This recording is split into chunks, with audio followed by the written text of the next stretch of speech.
Lo puede leer en la pantalla.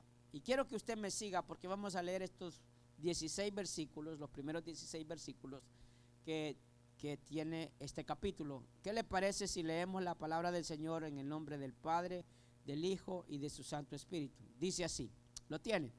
Dice, el reino del cielo es como un propietario que salió temprano por la mañana con el fin de contratar trabajadores para su viñedo. Versículo 2 dice, acordó pagar el salario normal de un día de trabajo y los envió a trabajar. A las 9 de la mañana, a pagar el salario normal de un día de trabajo y los envió a trabajar. Versículo 3, a las 9 de la mañana, cuando pasaba por la plaza, vio a algunas personas que estaban ahí sin hacer nada. Entonces las contrató y les dijo que al final del día les pagaría lo que fuera justo. Así que fueron a trabajar al viñedo. El propietario hizo lo mismo al mediodía y a las 3 de la tarde. Versículo 6. A las 5 de la tarde se encontraba nuevamente en la ciudad y vio a otros que estaban allí y les preguntó, ¿por qué ustedes no trabajaron hoy? Ellos contestaron, porque nadie nos contrató. El propietario les dijo, entonces vayan y únanse a los otros en mi viñedo. Aquella noche le dijo el capataz que llamara a los trabajadores y les pagara, comenzando por los últimos que había contratado. Cuando recibieron su paga, los que habían sido contratados a las 5 de la tarde, cada uno recibió el salario por una jornada completa. Cuando los que habían sido contratados primero llegaron a recibir su paga, supusieron que recibirían más, pero a ellos también se les pagó el salario de un día. Cuando recibieron la paga, el versículo 11, cuando recibieron la paga, protestaron contra el propietario. Aquellos trabajaron solo una hora, sin embargo se les ha pagado lo mismo que a nosotros, que trabajamos todo el día bajo el intenso calor. Él respondió a uno de ellos, amigo, no he sido injusto. ¿Acaso tú no acordaste conmigo que trabajarías todo el día por el salario acostumbrado? 14. Toma tu dinero y vete. Quise pagarle a este último trabajador lo mismo que a ti. ¿Acaso es contra la ley que yo haga lo que quiero con mi dinero? Te pones celoso, diga conmigo celoso, porque soy bondadoso con otros. Así que los que ahora son últimos, ese día serán los primeros y los primeros serán últimos. Mire esta parábola, hermano, que nos relata acerca de esos obreros en la viña. Yo no sé cómo usted se ha sentido en su trabajo cuando alguien que viene comenzando le pagan lo mismo que usted. Lo primero que hacemos es quejarnos con el dueño de la compañía, pero ¿cómo va a ser pues? Si yo he estado trabajando acá por 1 año o 2 años y este que recién llega le pagan lo mismo o más. ¿Cuántos se han encontrado con casos así? Una regla de oro para alguien que trabaja y tiene compañeros de trabajo es nunca diga cuánto le pagan. Porque desde el momento que usted sabe cuánto le pagan, todos aquellos que son amigos se vuelven sus enemigos. Aquí el Señor da esta parábola para que nosotros podamos entender con respecto a la salvación y la gracia. Hermano, nosotros muchas veces utilizamos un patrón o un estándar que creemos que es el mismo de Dios. Pero como Dios mira las cosas, es totalmente diferente como nosotros los vemos. Así como alguien que tiene una compañía y tiene diferentes trabajadores, él asigna el pago de acuerdo a lo que él puede ver en cada uno de los empleados que tiene en su cargo. Al final de todo, si es buen trabajador o mal trabajador, quien va a pagar las consecuencias va a ser el dueño de la compañía. Él es el que saca de su bolsa para darle pago a todos los trabajadores.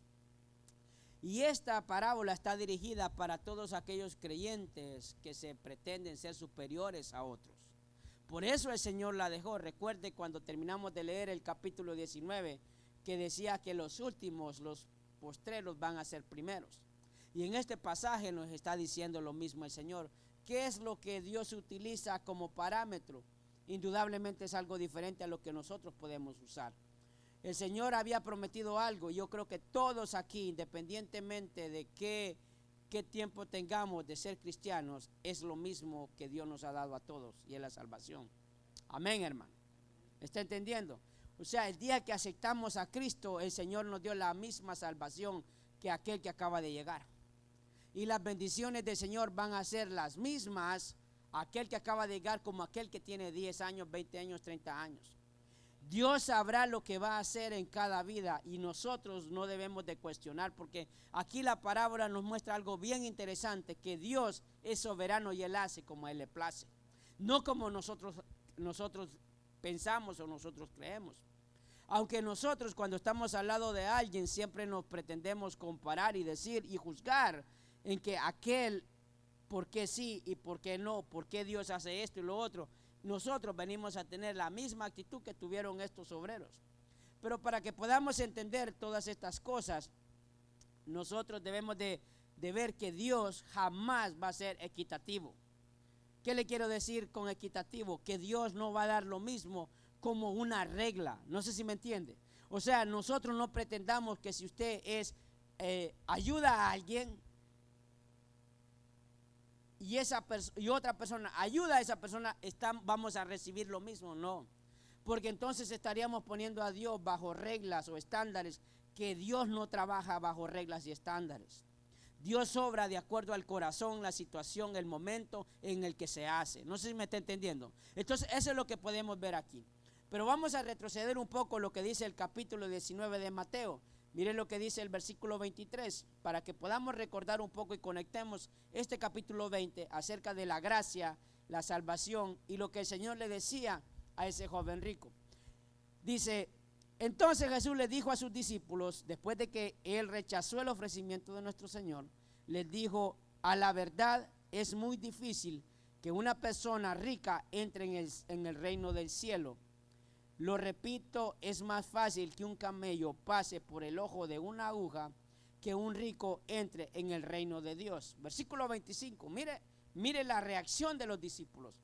Y los discípulos quedaron atónitos. Entonces, ¿quién podrá ser salvo? Fíjese la palabra que los discípulos respondieron o pensaron cuando Jesús les dijo lo difícil que era entrar al reino de los cielos. Jesús los miró y les dijo: humanamente, escuche esto, humanamente, diga conmigo humanamente. Pero fuerte, hermano, yo sé que quizás no ha cenado. Humanamente hablando es imposible, pero para Dios todo es posible. Estas palabras nos está diciendo el Señor que no importa las cosas que nosotros pretendamos hacer para poder ganar la salvación.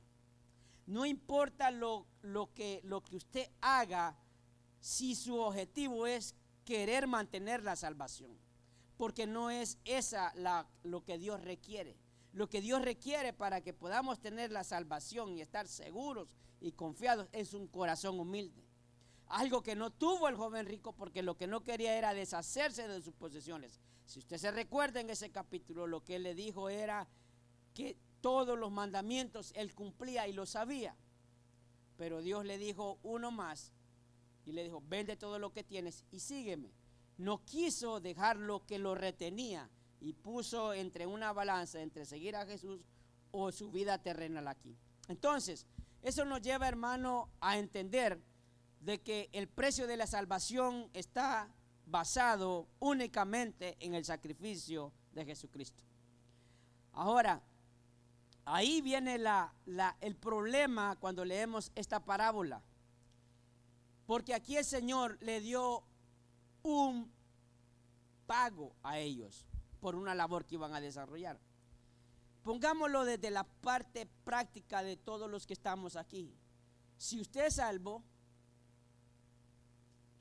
¿cuántos salvos hay aquí? Amén. ¿Qué necesitó hacer para tener la salvación? Nada. Solo aceptarlo a Él como el Señor de su vida. Eso fue lo único.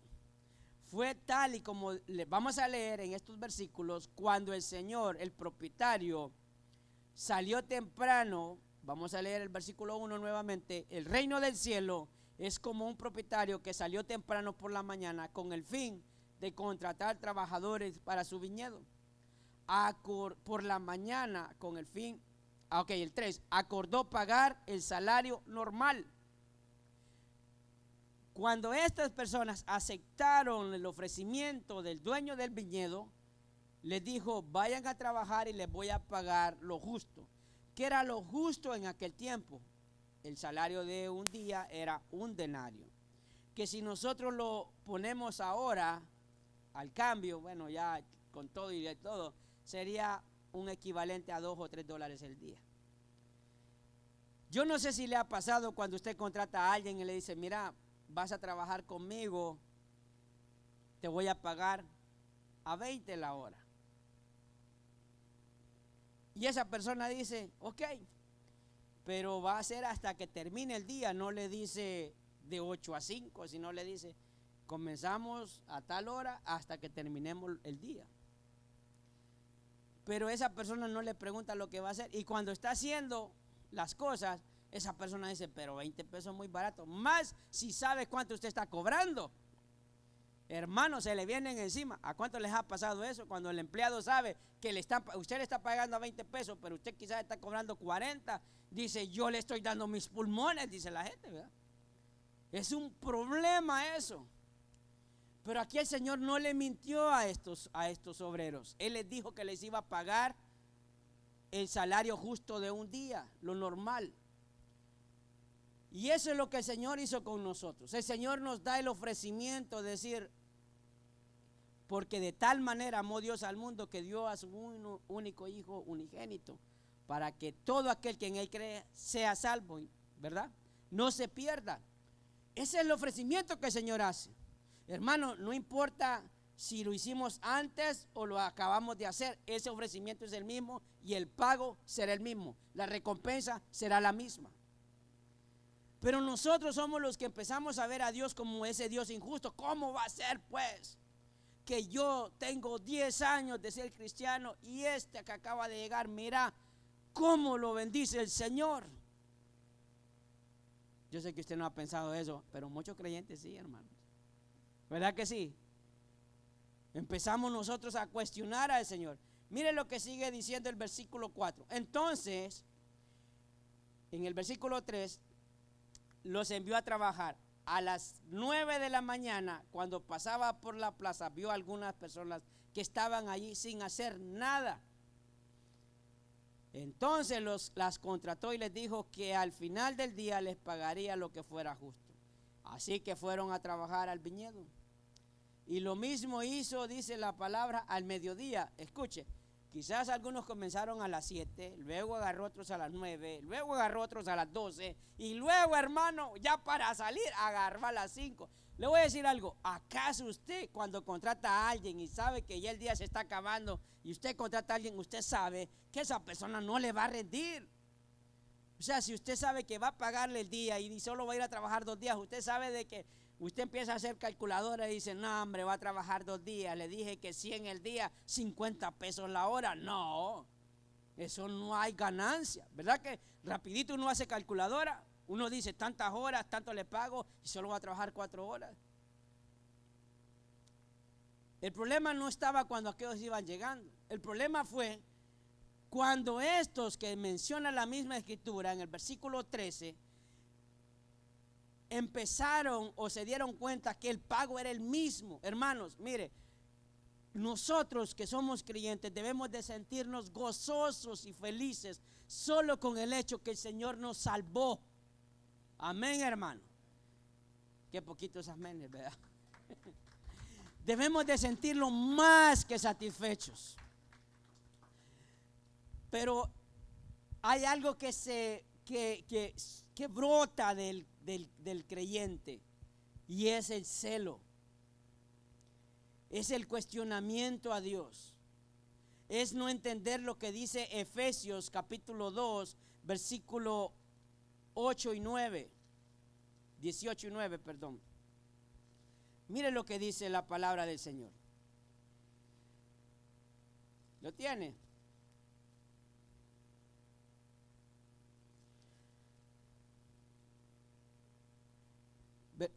Efesios 2:8 dice, porque por la gracia sois salvos, ¿por medio de qué? De la fe. Y esto no de vosotros, pues es don de Dios. Escuche, no por obras para que nadie se gloríe. Claramente la palabra nos está diciendo que es la única y soberana voluntad de Dios de obrar como a Él mejor le parece.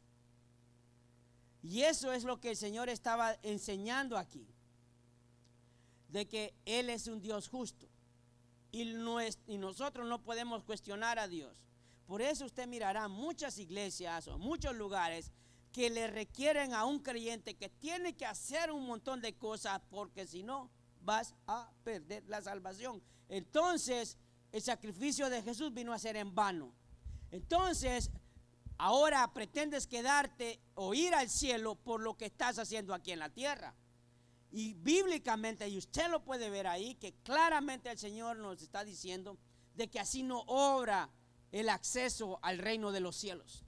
El reino de los cielos obra por la gracia, y la gracia Dios la da, es un regalo inmerecido, misericordia pura de Dios, y no obra de acuerdo a lo que nosotros miramos. Por eso debemos de tener cuidado cómo nosotros miramos o juzgamos a las personas. Dios no nos da lo que merecemos, Dios nos da lo que necesitamos. Cuando nosotros leemos este pasaje, indudablemente usted dirá, es injusto, porque los obreros trabajaron más que otros y recibieron el mismo pago. ¿Sí o no? Humanamente es injusto, ¿sí o no? Por eso, yo no sé si usted, si es jefe, se da cuenta que siempre llega alguien y le dice, hey, no hombre, ese es un haragán. Ese solo, mira, solo el mate hacen, dicen allá en Honduras. Vea que, ¿sí o no? Vea que siempre hay alguien que le va a decir eso a uno. Y al que está trabajando siente que lo están explotando. Mire, yo le voy a decir, si usted está con gente haragana, déjelos. Van a tener su recompensa, sea un trabajador diligente. A usted le pagan por trabajar, no para estar viendo a aquel que no trabaja. Trabaje, gócese en el trabajo. Siempre va a haber uno que se la va a tirar de vivo, pero va a tener su recompensa. Entonces, el Señor le molestó la actitud que tuvieron, no cuestionó el trabajo. Fíjese, la palabra del Señor no dice que estos que había llamado temprano no trabajaban, no menciona eso. No está diciendo de que ellos no se lo merecían, sino que Dios dio conforme como a Él le pareció. Entonces debemos de entender algo, que puede ser de que alguien viva de una manera agradable delante del Señor por toda su vida, pero hay otros hermanos que al último momento de irse tiene la misma salvación que nosotros, y nosotros decimos, no hombre, y ese gran malacate que fue, mira que apenas aceptó a Cristo unas horas antes y se fue para el cielo. Nosotros empezamos a pensar de esa manera porque creemos que Dios es injusto. Hermanos, en el versículo 13 de Mateo 20:13 dice, Él le respondió a uno de ellos, amigo, escuche, así nos dice el Señor acerca de Efesios capítulo 2 versículo 8. Dice, amigo, ¿no he sido injusto? ¿Acaso tú no acordaste conmigo que trabajarías todo el día por el salario acostumbrado? O sea, le está diciendo, yo no te pagué menos, te pagué lo que acordamos. Siéntete satisfecho con eso. El versículo 14 dice, toma tu dinero y vete. Mira esta palabra, y me gusta mucho esta traducción porque dice, quise pagarle a este último trabajador lo mismo que a ti. Que demuestra la soberanía de Dios. No es lo que nosotros pensamos, porque a veces cuestionamos a Dios y creemos que somos más inteligentes que Dios o que somos más justos que Dios. No, hermanos, Dios sabe por qué permite todas las cosas. De hecho, ninguno de nosotros merecía la salvación. ¿Por qué? En Romanos 6:23 dice la palabra, porque la paga del pecado, ¿qué es? Muerte. mas la dádiva de Dios es vida eterna en Cristo Jesús, Señor nuestro. Ahora, este pasaje, ahora que nosotros somos cristianos, es algo que debemos de preguntarnos. ¿Acaso no pecamos? ¿No cree usted que si el Señor tuviera un estándar de cómo hacer las cosas, no estaríamos aquí? Si el Señor dijera, le doy la salvación, pero si pecas la vas a perder o vas a morir, hermano, no hubiese nadie aquí, porque todos nosotros pecamos. Y así como Dios tuvo misericordia de nosotros, así tiene misericordia de otros, que nosotros mismos podemos considerar que no es justo. Entonces, antes de nosotros pensar en que aquel no es cristiano, o que aquel no vive de una manera agradable delante de Dios, primero tengo que ver que yo debo de ser agradecido por lo que yo tengo, por lo que Dios me dio, porque eso fue lo que Dios me prometió. Y mi preocupación debe de ser esa, más que la de otro. ¿Entiende, hermanos? Entonces, ahora entendemos que no tenemos derecho de exigirle a Dios. No tenemos derecho de inmiscuirnos en la voluntad de Dios. No tenemos derecho, hermano, de volvernos jueces donde Dios no nos ha puesto por jueces. Sino que debemos de gozarnos cuando miramos a alguien que no anda bien. Lo primero que tenemos que hacer es gracias, Señor, porque yo amo tu presencia y quiero vivir para agradarte, más que estar pensando que otro está mal. Sino que ser agradecido con lo que yo tengo hoy. Ser agradecido, hermano, que usted está aquí. El Señor nos enseña, mire, y hay grandes ejemplos en la Biblia. Mire Lucas capítulo 23, versículo 40. Y ahí lo vamos a encontrar. Se recuerda, se le voy a parafrasear la Biblia. Se recuerda cuando el Señor fue a la cruz. ¿Quiénes estaban al lado del Señor? Dos delincuentes. Dos delincuentes, hermano. El Señor dice que no hubo pecado, fue a pagar el precio por nuestros pecados, fue injusto. Pero Él tomó esa injusticia para hacernos a nosotros justos. ¿Y qué pasó en ese momento? Vea lo que pasó. Lucas 23, 40. Respondiendo al otro, después de que uno había hablado mal de Dios, que se bajara si era Dios, cuestionaba el poder de Dios, el otro lo dice de la siguiente manera. Respondiendo el otro le reprendió diciendo, ¿ni aún temes tú a Dios estando en la misma condenación? Nosotros, versículo 41, Lucas 23, 41, nosotros a la verdad justamente padecemos porque recibimos, ¿qué dice? Lo que merecieron nuestros hechos, mas ningún mal hizo. Versículo 42, y dijo a Jesús, acuérdate de mí cuando vengas en tu reino. Y viene la respuesta del Señor. Entonces Jesús les dijo, de cierto te digo que hoy estarás conmigo en el paraíso. Fíjese las promesas mire las palabras del Señor. Ahora, ¿no cree usted que uno lo dice, hombre, cómo este delincuente al último momento se arrepiente y reconoce que Él es Dios? Pero cuando leemos en la Biblia cuántos hombres que Dios usó y se torcieron, y uno sabe de que ellos no van a disfrutar el reino de los cielos, no van a disfrutar de las promesas que el Señor dio desde los antiguos, porque no es tanto empezar, sino también empezar, mantenerse y terminar. Y eso fue lo que pasó con este hombre que estaba en la cruz. Empezó, hermanos, desde el momento que reconoció que Jesús era el Señor y se mantuvo, aunque hubiesen sido pocas horas. Y eso es algo que nosotros debemos de reflexionar. También vemos que la gracia de Dios es soberana. Mateo 20:14 dice así, toma tu dinero y vete. Quise pagarle a este último trabajador lo mismo que a ti. ¿Acaso es contra la ley que yo haga lo que quiero con mi dinero? Fíjese, ¿acaso nosotros podemos decirle a Dios a quién sí y quién no? Le podemos decir al Señor, ¿por qué ese se va para el infierno? Pero usted no sabe. Mire, hermano, algo que yo he entendido de esto es que hasta que el Señor realmente venga por su iglesia, ahí vamos a saber quiénes somos la iglesia del Señor. Yo vivo confiado, vivo agradándole a Él, pero yo, hermano, debo de tener claro de que mi labor aquí en la tierra es vivir para el Señor todo el tiempo.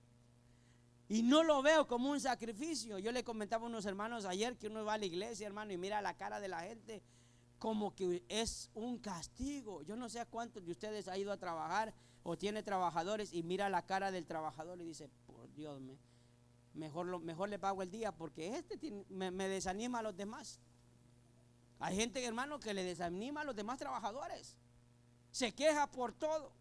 Si le toca limpiar algo, ¿por qué está tan sucio? Si para eso le pagan, pues para que limpie. Si estuviera limpio, no lo dijeran que fuera a limpiar. Porque así me pasaba a mí. Cuando me tocaba limpiar, hermano, yo miraba y habían compañeros que abrían los carros y decía, uy, está sucio. Pero hay que darle gracias y porque está sucio lo han traído. Si estuviera limpio, no lo hubieran mandado el carro. Pero hay gente, hermano, que lo hace a uno hasta casi lo contagia. Hay gente que lo contagia a uno. Si se queja, usted se va a empezar a quejar. Si hablan del jefe, va a empezar a hablar del jefe. Hay gente que contagia y lo malo que contagiamos solo cosas malas. No contagiamos cosas buenas, solo cosas malas. Hermano, por eso la gracia no se puede convertir en una obligación de parte de Dios. Dios la da por misericordia. No está obligado a derramarla. La da porque Él es bueno, pero no está obligado. Porque a unos sí y a otros no. Es la gracia de Dios. Así obra el Señor. Así obra Dios. Él se reserva ese derecho. Por eso Él dice, ¿acaso es contra la ley que Él haga lo que Él quiere, aún con su dinero? Y está hablando, hermano, de una manera figurativa, porque la salvación así obra. Nosotros, si alguien acepta a Cristo, nosotros lo vemos como aquella persona normal, pero si ¿qué tal y viene un tatuado? Viene un peludo, viene uno que sabemos que ha sido delincuente, ladrón, matón, hermano, y acepta a Cristo, lo primero que procesa nuestra mente, no, ese no ha cambiado. O solo a mí me ha pasado, hermano. Perdóname, Señor, por tener esos malos pensamientos. Así somos. Ese es nuestro corazón. Lo primero que pensamos, ese no ha aceptado. Ahora, deje que ha dado un paso de fe en el caminar, se mirará si realmente ha venido a los pies de Cristo. Pero no volvamos nosotros a tomar el lugar de Dios. Romanos 9:14 dice la palabra de la siguiente manera: ¿qué pues diremos? ¿Que hay injusticia en Dios? En ninguna manera. Escuche, pues a Moisés dice, tendré misericordia del que yo tenga misericordia y me compadeceré del que yo me compadezca. Así de sencillo, como diciendo, si yo quiero tengo misericordia por este, y si yo quiero me voy a compadecer por este, no porque me diga, sino porque yo quiero.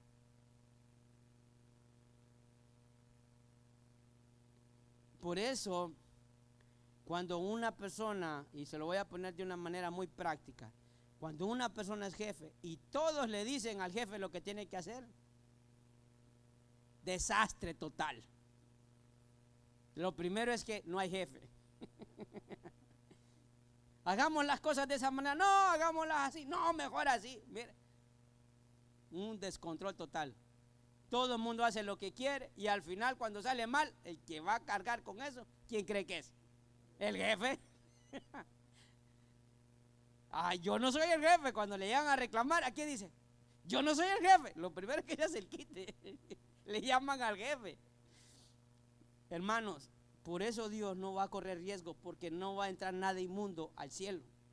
No va a entrar nada contaminado al cielo. Por eso claramente en Romanos dice que Él no es un Dios de injusticia. Y de eso es que Dios se va a compadecer. Y Dios nos demuestra ese amor para con nosotros, aunque no lo merecemos. Y ahí podemos ver que esos del viñedo se quejaron porque el pago que iban a recibir, ellos pretendían que iba a ser más. Y a veces nosotros podemos venir delante del Señor, Señor, así como Pedro. Se recuerda, hermano, en ese pasaje del capítulo 19, que Pedro le dijo al Señor, Señor, y nosotros te hemos seguido, o sea, como, ¿qué hay pues para nosotros? No se recuerda, le recomiendo que lea el capítulo 19, porque eso es lo que nosotros pensamos, que si entre mejor nos portamos, más bueno va a ser Dios con nosotros. como que es algo automático, pero Dios pesa los corazones. De repente lo hacemos por apariencia y no de un corazón sincero. Pero aquel que anda en sus batallas, siempre me viene a la memoria cuando aquel hermano publicano estaba orando y el fariseo oraba en voz alta. Aquel avergonzado reconocía que estaba haciendo algo malo y el Señor escuchaba más la oración de aquel que estaba avergonzado, que reconocía sus faltas, que del fariseo que lo gritaba, pero en su corazón no cambiaba y maquinaba maldad. Así es el Señor. Ahora, ¿por qué nosotros estamos todavía aquí? En Lamentaciones capítulo 3 versículo 22 nos da la respuesta del Señor. Dice así: por la misericordia de Jehová no hemos sido consumidos. Repita conmigo, por favor. Por la misericordia de Jehová no hemos sido consumidos, porque nunca decayeron sus misericordias. Nuevas son cada mañana y grande es tu fidelidad. Porque Dios ha sido fiel con nosotros y derrama esa misericordia. Hermano, es la palabra de Dios la que nos va a cambiar, y con ella es que obra el Espíritu Santo. Si nosotros tenemos la palabra de Dios, créame que no hay un corazón que no pueda cambiar. Si hay palabra de Dios, el Espíritu Santo trabaja en esa palabra que ha sido puesta en el corazón de cada persona. Y es algo natural el cambio de las personas. Pero si lo hacemos por cargas que nos ponen, hermano, todo burrito de carga se termina cansando. Todo creyente que le agregan cargas como que es un evangelio que vas a sufrir y no lo vas a disfrutar, vas a terminar tirando la carga y agarrar el camino que mejor te parece. No es que este evangelio no se sufra, sí se va a sufrir, pero Pablo claramente nos dijo que nos teníamos que gozar en los sufrimientos y en las aflicciones. O sea que entendemos que aquí estamos de paso, que nuestra mirada está ¿dónde? En el reino de los cielos, que ahí es donde está nuestra permanencia eterna. Y yo debo de preocuparme o de ocuparme de eso, yo. Y en este momento pues me ocupo de mi familia porque están pequeños, pero cuando estén grandes, ellos se ocuparán de lo que les corresponde. Mi responsabilidad es gozarme en lo que Dios me ha dado a mí, como ese obrero que le pagó lo que era justo. Así el Señor nos da a nosotros la salvación y derramó de su gracia que viene por el don de Dios mismo y no por ninguna obra, porque nadie puede decir de que fue por sus méritos propios que llegó al reino de los cielos. Y ya para terminar, Santiago 1:18 dice: Él por su propia voluntad nos hizo nacer de nuevo por medio de la palabra de verdad que nos dio. Y toda la creación, nosotros llegamos a ser una valiosa posesión. Cuando tenemos a Cristo, somos de su propiedad y somos valiosos para el Señor. Amén. Yo quiero que entienda que debemos de guardarnos del celo, de la crítica para con otros que también Dios salvó. Que nos esmeremos por lo que Dios nos ha dado a nosotros y nos gocemos con lo que Dios nos dio. Porque esos obreros trabajaron probablemente a las 7 de la mañana, otros a las 9 de la mañana, otros a las 12 del mediodía y otros llegaron a las 5, hermanos. Quizás al snack antes de la cena, a recibir el mismo pago de aquellos que habían trabajado todo el día. No espere recibir más de lo que Dios mismo le ha prometido. Gocémonos con lo que Dios nos ha dado y esperemos su promesa. Amén. Cierre sus ojos, por favor.